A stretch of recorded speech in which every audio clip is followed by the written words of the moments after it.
Bonjour, bonsoir à tous, bienvenue sur l'Entre-deux. Ça faisait un petit moment, on espère que vous allez bien. Petite absence due notamment au fait qu'on cherche de plus en plus à faire des émissions en présentiel sur plateau comme on fait aujourd'hui. Et aussi dû à des petits soucis d'internet d'un certain monsieur que vous allez voir tout à l'heure. C'est une taille d'entrée, quoi. Vas-y.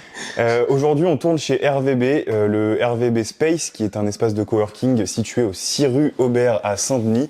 Donc voilà, n'hésitez pas à venir si vous avez besoin de postes de travail, d'un coworking vraiment exceptionnel visuellement et très très cosy. Voilà, n'hésitez pas, merci à Max de nous laisser l'accès à ces locaux. On retrouve Gabriel. Comment vas-tu ? Monsieur Internet. Ouais, écoutez, ça va très bien. Quelques problèmes avec Free, j'ai pas honte de le dire. On taille beaucoup d'entreprises récemment dans les vidéos, mais à juste titre. La SNCF avec Yanis. Tout à fait. Notamment. Et maintenant Free, du coup. C'est ça. Mais très heureux de vous retrouver. En tout cas, ça m'avait manqué ces émissions. Comme Thibault l'a dit, absence pas due que à ça, mais voilà. Ça fait un moment qu'on cherche à faire des émissions plateau. Voilà, un beau truc. Donc ça prend du temps à préparer, etc. En organisation. Donc voilà, on est très content d'être là. Comme tu l'as dit, merci à RVB Space de nous recevoir. Et aujourd'hui, on parle de Paris en Euroleague, l'année ou jamais. C'est évidemment un Euroclub spécialement dédié à Paris parce qu'il y a quelques semaines, on s'est posé la question de se dire « Mais attends, les étoiles, elles sont pas alignées pour Paris ?» On est en droit de se poser cette question parce que c'est vrai qu'il y a pas mal d'éléments aussi bien sur le terrain qu'en dehors qui nous permettent de se poser la question, en tout cas de se dire est-ce que ce serait pas l'année parfaite pour Paris pour accéder au Graal, entre guillemets, c'est-à-dire accéder à l'Euroleague. On en avait légèrement parlé vite fait dans une interview qu'on avait faite avec Amarassi qui est disponible sur la chaîne. N'hésitez pas à aller la voir en complément, ça peut être intéressant. Exactement, c'est en fiche, c'est en description, c'est un peu partout. Tout à fait, c'est partout. Et donc voilà, sans plus attendre, on va commencer. Alors de quoi on parle en premier ? L'émission, on va la commencer en faisant une petite rétrospective du Paris Basketball, donc depuis sa création. Le Paris Basketball a donc commencé avec 3 saisons en Pro B, donc création en 2018-2019 via le rachat de la licence du HTV qui était déficitaire et qui ne pouvait plus assumer un maintien en professionnel. 3 années en Pro B, plus ou moins, avec des hauts et des bas, mais la dernière, ils arrivent à se qualifier pour la Betclic Elite via les playoffs d'accession. Ouais, ils finissent deuxième. Exactement. C'est ça, ils se qualifient en playoffs d'accession. Il me semble que oui. En tout cas, ils atteignent l'élite pour la saison 2021-2022, donc la saison dernière. Année 1 dans l'élite, assez compliquée. Ouais, on en a suffisamment parlé l'année dernière en fait. Pour ceux qui nous suivent depuis un petit moment, on a parlé de cette montée de Paris qu'au début on avait un peu de mal, on va pas se mentir. Surtout que sur le terrain c'était pas toujours excitant et il n'y avait pas forcément des résultats. Un maintien in extremis l'année dernière en Betclic, 15e, ils finissent 15e je crois. Ouais, et ils se maintiennent à la dernière journée, donc le 17 mai, lors d'un match assez controversé contre les Metropolitans 92, on va pas revenir dessus, on en a déjà parlé. Ouais. Ça c'est pour les années de Paris dans le championnat de France essentiellement. Et en juin 2022, qu'est-ce qui se passe ? On apprend que le Paris Basketball va jouer l'Eurocup. Alors, ils ont obtenu une wildcard de plusieurs années, je sais plus la durée. Je sais qu'ils ont obtenu la wildcard Eurocup qui était normalement attribuée aux Metropolitans dans l'ordre logique des choses puisque la JL Bourg joue toujours l'Eurocup et les Metropolitans non. Donc voilà, on a fait une émission spéciale pour ça aussi où on a eu des mots un peu parfois durs, parfois. Je vois pas du tout de quoi tu parles. on était assez mitigés sur cette wildcard accordée à Paris. Comme Gabriel le disait, n'hésitez pas à aller voir l'interview d'Amarassi où on en parle justement. Tout ça nous amène donc à Paris en Eurocup. Premier match versus Ankara cette saison, le 11 octobre 2022, où il les écrase de 15 points, 90 à 75. Ouais, on en avait parlé à l'époque, j'ai surtout parlé de Gegic qui avait fait un gros match. Qui les avait un peu sauvés dans le troisième quart et ils avaient réussi à finir proprement en fin de match, ce qui n'a pas toujours été le cas cette saison, que ce soit en championnat ou en Eurocup. Et oui. Donc tu l'as dit, donc voilà, ça c'était un peu pour planter le décor. On a fait l'historique du Paris Basket de sa création jusqu'à son premier match Eurocup. C'est ça. Il y a quelques petites infos en plus. Tu voulais nous parler de l'Arena à La Chapelle? Ouais, l'Arena Porte de la Chapelle qui était dans le cadre des JO 2024, donc qui est une arène de 10 000 places, je crois, 8 000 places. 8 000, ouais. Qui est en cours de construction à Porte de la Chapelle, donc à Paris. Pas loin d'ici du coup, et d'ailleurs j'ai appris ça que ça s'appellera la Adidas Arena. Bon, voilà. Oui, qui est d'ailleurs le sponsor du Paris Basket. Voilà, justement, ceci explique cela. Et du coup, voilà, c'est à peu près, on a à peu près fait le tour. On a bien parlé du Paris Basket depuis sa création. Exactement. Pour faire une petite rétrospective et se remettre dans le contexte. Maintenant, depuis cette saison, on a quand même des gros résultats côté Paris Basket. À une chose, vas-y, je te laisse en parler. C'est-à-dire que cette année, alors on va parler des résultats de Paris d'abord. En Eurocoupe, ils jouent dans la poule B. En Eurocoupe, je suis Laurent Sierra. En Eurocup. En Eurocup, ils jouent dans la poule B parce qu'il y a 2 poules en Eurocup. La première poule, le trio de tête, la poule A, c'est Prométhée, Badalone et Bourg. Et dans la poule B, on va avoir Grande Canaria, Tel Aviv et Ankara. Paris est juste derrière en 4e position. C'est ça. Pour passer rapidement sur les perfs contre ces grosses équipes, Paris gagne 2 fois contre Ankara chez eux et là-bas, tout simplement. Première victoire, donc 90 à 75, on vous l'a dit, et deuxième victoire récemment, 96 à 77. Puis, quand tu regardes les matchs contre Tel Aviv et Grande Canaria, ils perdent les deux, tout simplement. Ça, c'est pour les perfs de Paris en Eurocup. Maintenant, pourquoi l'Eurocup est-elle plus accessible cette année ? Il y a plusieurs choses qui l'expliquent. Je pense qu'en premier lieu, il y a bon, évidemment le conflit en Ukraine qui a lieu depuis un petit moment, qui a fait que l'année dernière, entre autres, les équipes russes ont été éliminés de la compétition en Euroleague. Le CSK, le Zénith Saint-Pétersbourg et l'Unix Kazan. L'Unix Kazan, exactement. Du coup, l'Euroleague, pour boucher les trous, entre guillemets, on peut appeler ça comme ça, a fait monter les plus grosses cylindrées d'Eurocup de la saison dernière, donc notamment les clubs entre guillemets historiques et les plus gros budgets, c'est-à-dire Valence, Partizan. La Virtus, c'est via la victoire en Eurocup, qualifié, en remportant l'Eurocup. Ils ont remporté l'Eurocup. Je crois que j'oublie personne. Non. Valence, Partizan, Bologne. C'est ça. Du coup, ces 3 équipes qui, on peut le dire, en gros, étaient les grosses cylindrées l'année dernière en Eurocup, ne sont plus là. C'était le trio de tête c'était les ogres de l'Eurocup un petit peu. C'est des équipes qui sont entre l'Eurocup et l'Euroleague et qui ont un niveau intermédiaire, je dirais. C'est ça. Qui ne sont plus là. Du coup, les contenders pour l'Eurocup cette année sont beaucoup plus, entre guillemets, jouables pour une équipe comme le Paris Basket. C'est-à-dire qu'en gros, tu le disais, les grosses cylindrées en Eurocup cette année, on a Grand Canaria, évidemment, qui est tous les ans compétitif. L'Hapoel Tel Aviv, fait une super saison là. Qui a une équipe de mercenaires, mais c'est Michael Jordan McRae. Michael Jordan McRae, notre ami aussi le poste 4 là, le Dirk Nowitzki israélien là. Tomer Guinette. Oh, j'ai mal. Et non, mais c'était pour la vanne. Hein. Ah bah oui, c'est une très bonne vanne. Et voilà, donc quelques très bons autres joueurs. Donc un gros collectif. Donc du coup, on a Tel Aviv Grande Canaria, le Buduk Nosvoli qui est une équipe toujours assez compétitive, mais on les met pas forcément dans les contenders. J'oublie qui là Badalone. Badalone qui est un peu qu'on peut mettre dans ce Prométhée aussi qui vient d'intégrer l'Eurocup et qui fait qui est très très prometteuse.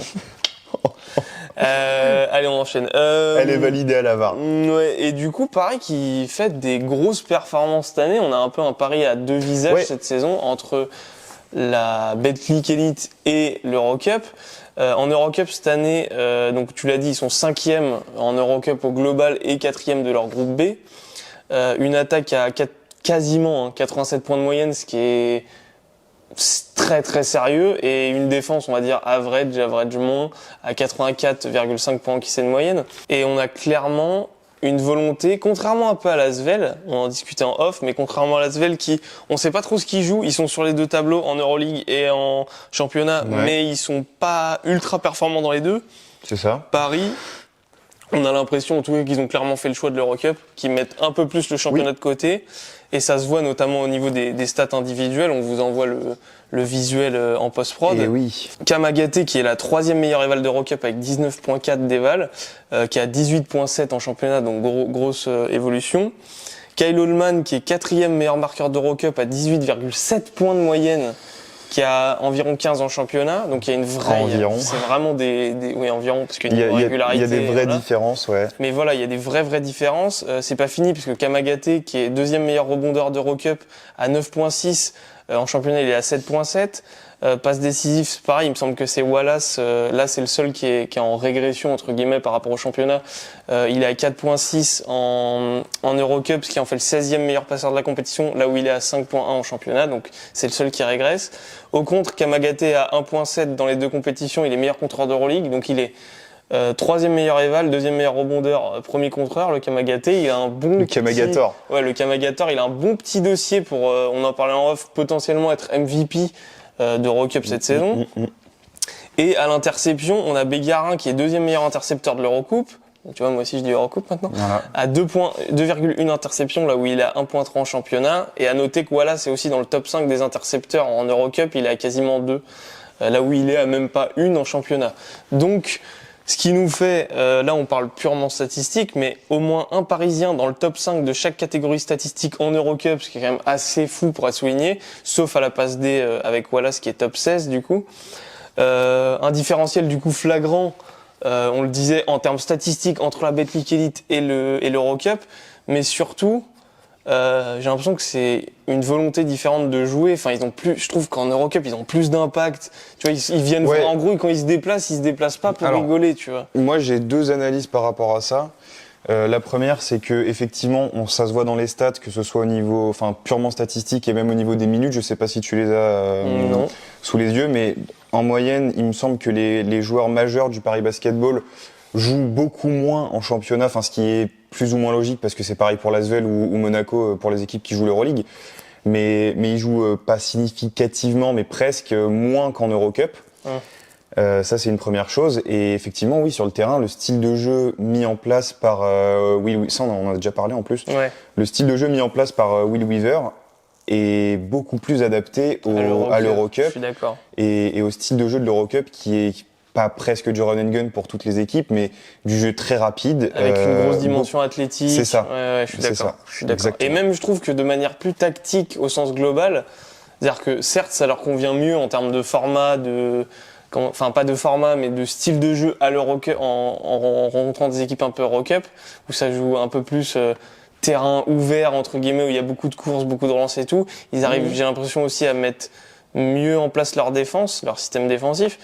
Et tous les ricains qui sont clairement là, par exemple, je pense à Holman en tête, qui sont clairement là pour jouer des Jérémy Evans. Aussi. Jérémy Evans, tout à fait, tous ces mecs-là qui sont des mecs qui viennent aussi forcément à Paris pour jouer ces compétitions-là, se montrent dans ces compétitions-là. Donc les stats, ça ressort dans les stats. Exact. Là où en plus, par rapport au style de jeu, en Betclic Elite, on est plus sur du jeu posé où les mecs un peu plus cuits, c'est pas péjoratif par rapport aux joueurs de Paris qui sont pas des teubés finis. Non.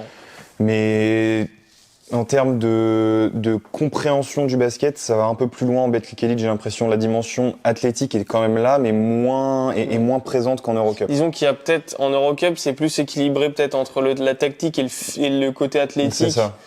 Là où en Betclic, il y a évidemment un gros côté athlétique, mais c'est quand même plus orienté tactique. C'est ça. Et ce qui fait que par contre, quand il faut jouer de manière, avec tes dimensions athlétiques, Paris en Betclic Elite, c'est injouable en fait, sur du jeu rapide.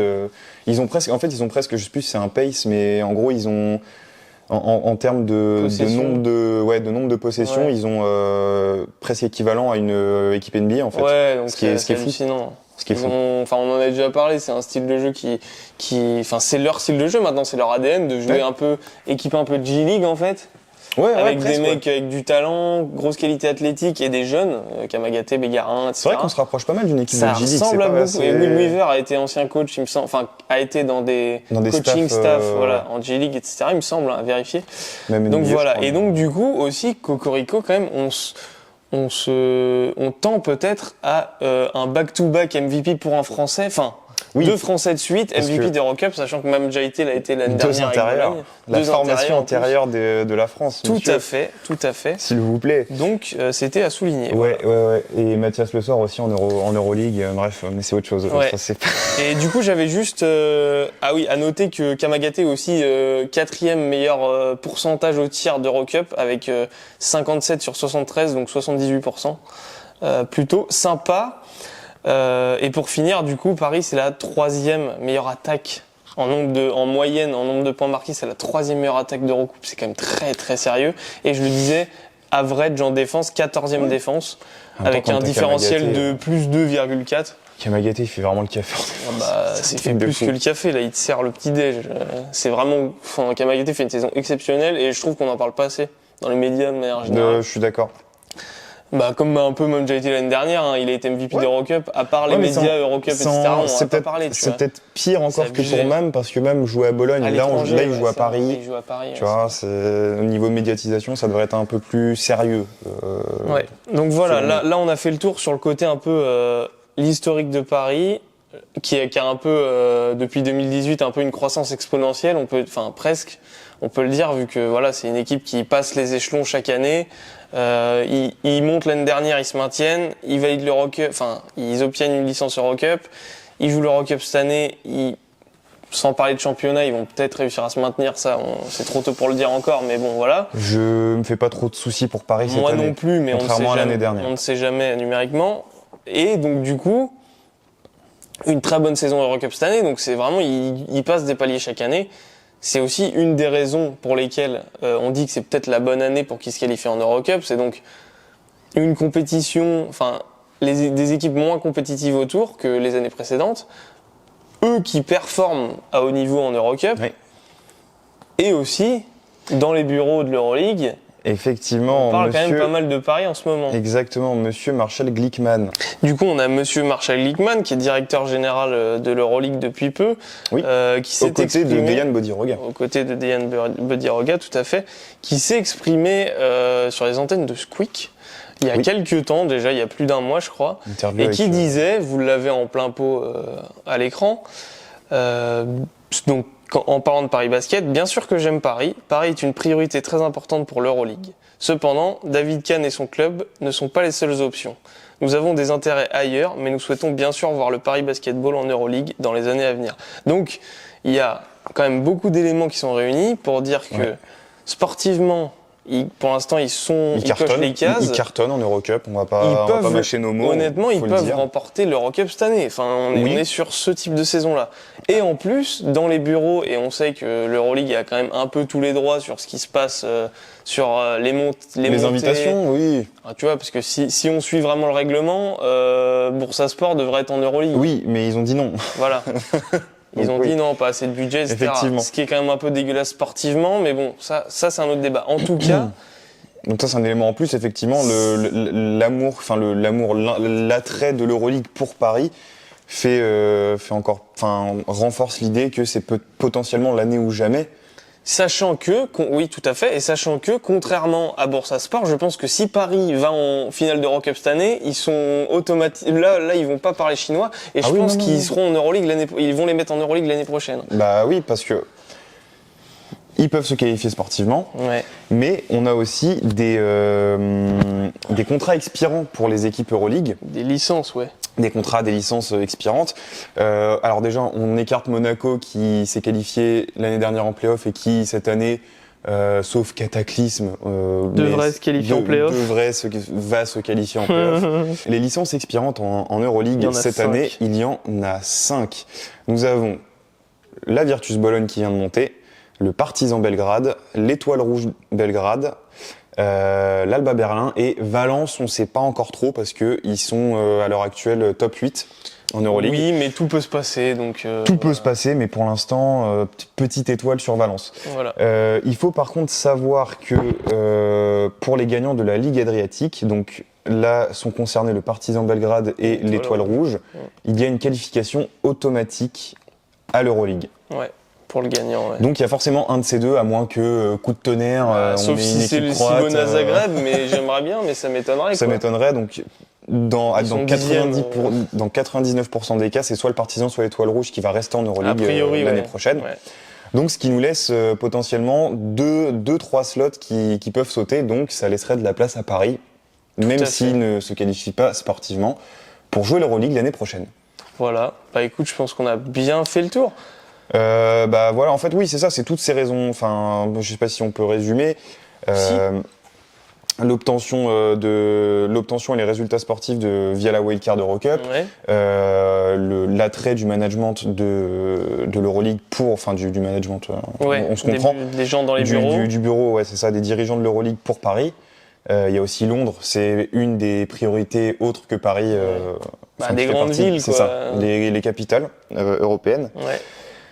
Plus justement le fait qu'il y ait des slots dispo l'année prochaine pour Paris, mais aussi là cette année il n'y a pas de monstres en Eurocup, mais l'année prochaine il y a forcément 2 de ces 5 là qui vont expirer en Euroleague et qui vont potentiellement basculer en Eurocup. Et alors là, bon courage si c'est un peu plus compliqué. Voilà, ça complique la tâche. Alors que là, la voie est toute tracée dans tous les cas. Quasiment quoi. Alors après, on dit pas qu'ils vont défoncer la Poel Tel Aviv, ils vont défoncer tout le monde, mais disons que en fait, on en parle souvent dans le sport de manière générale et souvent quand on en parle de NBA, etc. Là, le Paris Basket a une fenêtre de tir, vraiment, c'est peut-être la plus grosse de leur histoire.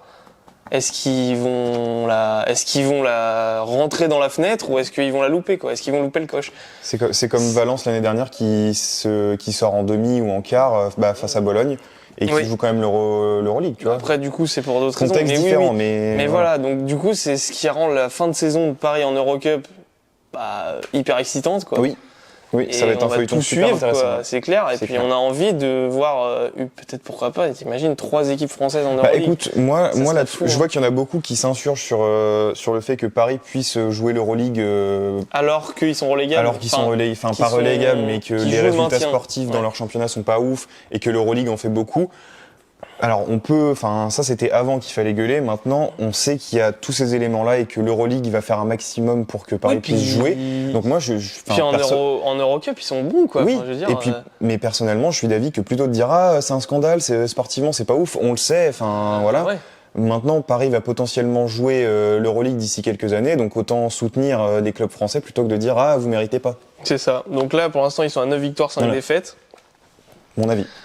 9 victoires, 5 défaites, à suivre. C'est très feuilleton à suivre pour le Paris Basket. Dites-nous ce que vous en pensez en commentaire, on veut évidemment vos avis. Dites-nous, pareil, la première émission plateau, dites-nous s'il y a des choses à améliorer, pourquoi pas. À la suite, on est toujours en work in progress. Exactement. Avant de terminer, les prochains matchs de Paris, ce sera rendez-vous contre le Hamburg Tower, Slask, Prenable, Prometheas Patras, Prenable, London déjà pris. Donc ils peuvent les reprendre. En plus ils sont chez eux cette fois-ci. C'est ça. Donc voilà, là ils ont un calendrier pas hyper compliqué. Et ça nous amène une bonne série de victoires. Ça nous amène jusqu'à fin mars tous ces petits matchs-là. Voilà. N'hésitez pas à liker, évidemment commenter la vidéo, le référencement vous connaissez, vous abonner si ce n'est pas déjà encore fait, mettre la cloche, nous suivre sur tous les réseaux, Instagram, Twitter, TikTok, j'oublie quoi? Twitch. Et voilà.